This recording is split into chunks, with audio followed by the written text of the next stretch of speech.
Hi Virgo, welcome to Magpie Moonchild. My name is Kayleigh. This is a weekly general tarot read for you. All the housekeeping stuff is down below, like how to book a reading or decks that I've used, all that jazz. It's all down there. Let's get on with your read.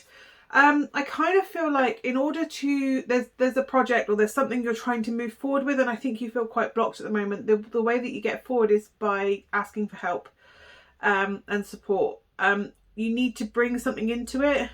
I'm not necessarily saying that they have to come and take on board and they push. There's something you need, and you need to ask someone to supply that to you. And it's someone that you've helped in the past. With that, there's somebody that you've helped before that you can call on in order to bring in and move this project or situation forward. But yeah, anyway, let's see what we've got for you for your weekly read. Let's see what we got for you. What have we got? What have the fairies got for you today? Seven of Wands, competition, defensiveness. You could be feeling defensive. And I really feel like, yeah, with the block energy as well, I kind of feel like you definitely feel defensive.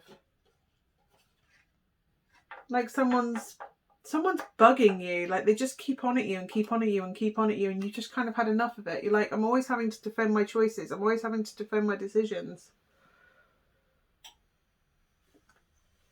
Someone's questioning your decisions, or you are expressing what you'd like or what you'd like to do, or maybe that's what it is. There's something you're trying to make happen, something you want to happen in a future you see for yourself, and somebody is questioning that that's the right thing for you and not respecting your choices, respecting your decisions. And so it's kind of like you need to bring someone in, and I think it's somebody to help you, like, get that person off your back, like I'm really getting someone to bring them in and make them shut up and sit down like it's none of their business. Somebody come in and go, and you've been telling them, like, this is what I want to do, this is what I want to do. You're not listening to what I say, you're not respecting what, this, I don't know if you've actually been using those words, but the energy you're putting out is, this is my choice, this is what I want to do, can you please just respect it? And this person keeps coming at you, telling you, like, this, that and the other, like, this, you should be doing this. They think they know better for you than you know for yourself. Don't get me wrong, I think it comes from a place of caring, like not wanting to, they perceive themselves as having more world experience, like life experience, so therefore it comes from a place where they know better because they've been in the world and they know that you need this, but they're not letting you do your own path, they're not letting you do your own thing, and so you're having to defend your choices, you're having to defend your decisions, and what you're looking for is someone to just come in and tell them to shut up and sit back down. It's got nothing to do with them, to put them back in their box, basically. It's got nothing to do with them. It's your choices. So I don't know if you need to bring someone in to give you support, like, because I kind of feel like they need to hear it from someone else's voice, like to back up and shut up, to wind their neck in, because they're not hearing it from you, and you've been very clear, like, it's none of, but they're not getting it. They're not leaving you alone. It's like you need to bring someone in just to break it. Like, they just need to hear it from someone else, that they are wrong, that it's none of their business, that it isn't their place to tell you what to do. And they'll say, I'm not telling you what to do, but they are telling you what to do. It's like, I'm not telling you what to do, but anything that comes after that but is them telling you what to do. It's like, right, then when people go, no offence, but, and whatever comes after is going to be offensive. I'm not racist, but, and whatever comes after, is going to be racist. So anything that comes after that but, I'm not telling you what to do, but, is them telling you what to do. And it'll probably be, I've got more experience, and I'm out in the world and I know what I'm supposed to be, I know what you need to get. And it's like, well, even if you do, it's my choice. Do you know what I mean? It's my choice, and you shouldn't have to defend your decisions and your experience. And they're not in your shoes, so they don't know. They're not in your lived experience. They have no idea. And I really feel like somebody is mansplaining something to you. Like, I don't know. Right, let's see what we got. This just jumped everywhere. I don't know if someone's a Ravenclaw. I've just seen a Ravenclaw pin that I didn't even know lived in my house. It's just appeared. We have the Eight of Cups upside down. And the High Priestess upside down. This person, I think they're quite close to you, and they mean a lot to you. And it's a situation where it's not emotionally serving you, but it's one of your fundamental relationships. Somebody is questioning you. And you can't walk away, or you don't want to walk away, because overall, right, it's this situation, they're not emotionally serving you, right? So you kind of just go, yeah, okay, whatever, and then you walk away and you leave the fight because it's not productive. This situation, this aspect of it, it's like having a conversation about, I don't know, I want to go and travel to Egypt, say. I feel like I want to go to Egypt, and somebody goes to me, somebody close to me goes, you shouldn't go to Egypt because of XYZ. And it's like, but that was 10 years ago, like all the unsettled or dangerous parts of it. And then I'll go, well, I know it's not advised, but that was 10 years ago. The Arab Spring was 10 years ago. And do you know what I mean? And you go, well, I've considered all the options. I still want to go. I've weighed up, I've made an informed decision. And they're going, but you've made the wrong one. Because in their mind, they don't want to go there. They don't want you to go there. Like, do you know what I mean? And I get it. It comes from a place of, oh, but I've got this perception that this place is dangerous and I don't want you to go there. Not, oh, you've got the decision, you've got the information, you've decided to go, and you're putting precautions in place to ensure your safety as much as you possibly can to go and do it. If it is a dangerous place, I don't know what the current state of play. I literally read about Egypt this morning, so that's not because they found new temples and a third queen of King Teti or something. Anyway, third queen. But yeah, that's literally why it came out. But it's like you're deciding to go somewhere and people perceive this place as dangerous, but it's not necessarily dangerous. And it's like they're telling you what to do. But like, if I want to go to Egypt and someone's telling me no, it's this, that and the other, go, I appreciate what you're telling me, but, and I'll take it on board when I make my decision, but the decision is mine and I will do what I want to because I'm an adult and it's got nothing to do with you. You're not the one going to that place. It's me going, and it's my choice to make that risk, to make that choice, to do that. So it's kind of like you're not walking away from the relationship, but you do keep walking away from it because you know that it's like you could say whatever and they're just not even hearing you at this point. They just keep enforcing their opinion, throwing their opinion down your throat. And they say they're giving you advice or whatever, and they're not. They are throwing whatever it is that they believe onto you as though you should do exactly what they say. You don't have to do what they say, by the way. They are also making you doubt your own judgment.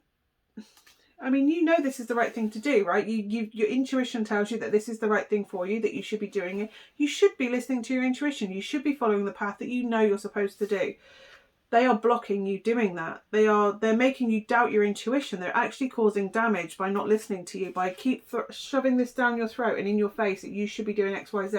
They are doing damage, and not just damage to your confidence, and you're actually getting to the point where you're defending it so much, and you're going, well, am I doing is it the wrong thing for me? And you're going against your own gut. You're going against your own better judgment,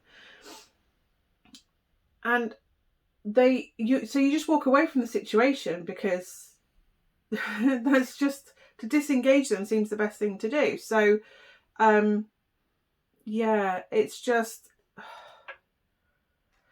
do what you want to do. Make whatever you want to happen. You have everything within you to make that successful. That decision, that choice that you're taking, you have everything within you to make that happen. And you're willing to put the work in, you're willing to put the research in, you're willing to make the informed decision to make this happen, to make this choice happen for you. It doesn't affect them. You are autonomous from them. They're not the one going down the path. They can tell. It's like me going, take that path with the sharp stones. It's the best path for you because this one's got X, Y, Z, and I think this is the best choice. Take that. And then they go walking there and you go, no, I told you to take that one. That's what they're doing. They're sending you down a path that isn't right for you. No, you don't want to go to the butchers and get sausages. You want to go to the greengrocers and get carrots. But I'm allergic to carrots. They've not even considered that. They just think you should have carrots. I don't know. It's just an analogy that come to me. But that's what they're doing. They are trying to force you down a path that they believe is right for you, but it's not right for you because they don't know you. And it kind of feels like you're trying to make it. I don't even know if this is like a career choice and you're like, I want to go and do this career. And they go, well, no, because there's no security in that job. You won't make as much money as you will being in this whatever role, more traditional, secure role. But I'm not happy. But you'll have food on the table and you have a house over your head.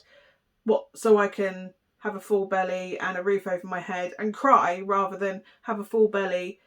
No, what they're saying is you're choosing between having a roof over your head, a full belly, wonderful, luxurious things around you. Like, you can buy things because you've got more than you need.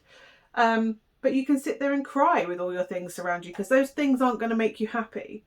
Or you can live in a house that you have maybe a smaller house, but you don't need a bigger house because you haven't got as much stuff that you don't need around you. You don't need the space for stuff you don't need. So you're sat there in a smaller house, which is actually like with food in your belly, and what, you're happy because you're doing something you love, that you were born to do, that you just know makes you thrive. It's kind of like that. It's like they're forcing you into a life they think you should have, and because it really feels like it's tied to money. Like, they believe you need money, and that you need this because you need the financial security and abundance that will bring. There's more to life than just money. As long as you have all the basics that you need, and maybe a little bit extra left over for the perks and treats that you want, you will be happy. You don't need stuff. And having a surplus of money just buys stuff, because I'm pretty sure this person that's telling you that you need money was brought up to believe that what you have defines how successful you are as a person. And they are forcing that onto you because that's how they were brought up. Or maybe they had scarcity when they were growing up, and that's why they're like, you need security, financial security for this. But going down this other path doesn't mean you're not going to have financial security. It just means you don't have excess. It means that you don't have a Mercedes Benz. You have a Fiat Punto. I don't even know if they make them anymore. But do you know what I mean? You still have a car. It just doesn't go, look how much money I've got. It's like they think that having a label or having something showy and all these extra things, you can go, look how great I am. I've got all this. And it is literally to show their wealth. I can guarantee that that's because they are lacking something elsewhere. Money and wealth does not define you. Yes, they're important. Don't get me wrong. Money and is important, but it is not everything. Having £1 million in the bank doesn't stave off depression. You can't literally pay depression like 500 quid and tell it to fuck off. It doesn't work like that. Life doesn't work like't. Yes, money will buy food to put in your belly. That is important. That is fundamental. And I get that. But it doesn't define a personality, and it's not a personality trait. Being wealthy is not a personality trait. It's a status symbol. It's a status, but it's not a personality trait. When people go, what can you say about Kayleigh? Oh, I don't know. Kind, warm, gave a shit about people, bit lazy. They don't go, oh, she had loads of money. No, when you die, no one gives a shit how much is in your bank account. They care about the person that you were.